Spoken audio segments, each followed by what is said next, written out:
તમે બાને લઈને ફૂલ ફેમિલી સાથે આવી ગયા અમે વલસાડ પાસે ધરમપુરમાં આવેલા શ્રી ભાવેશ્વર ટેમ્પલની વિઝિટમાં અને દર્શન કરવા માટે. તો એનું એન્ટ્રી ગેટની બાજુમાં જ હાથીઓ ખૂબ જ સુંદર રાખેલા છે તે જોઈ અને મારી દીકરી તો ખૂબ જ રાજી થઈ.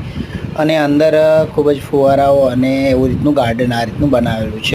મિત્રો અહીં બધા જ દેવી દેવતાઓ અને ચારધામના જે દેવી દેવતા છે બધા જ મંદિરો આવેલા છે અને ખૂબ જ આકર્ષક મૂર્તિઓ સ્થાપિત કરવામાં આવેલી છે. એન્ટ્રી ગેટમાં જ હાથીઓનું સુંદર મજાનું ગેટથી સ્વાગત કરે છે. મારી દીકરીને તો ત્યાં રાખેલો જે ગોલ્ડન કલરનો સિંહ હતો તે બહુ જ ગમી ગયો અને કહેવા લાગી પપ્પા અહીં ફોટો પાડો.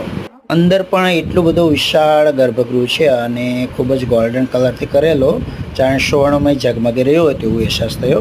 તો ચારોધામના દર્શન કરવા હોય તો અહીં તમે જરૂરથી આવજો મિત્રો. બરુમાલમાં વલસાડ પાસે આવેલું ખૂબ જ સુંદર મંદિર છે, તેના દર્શન કરી ધન્યતા અનુભવશો.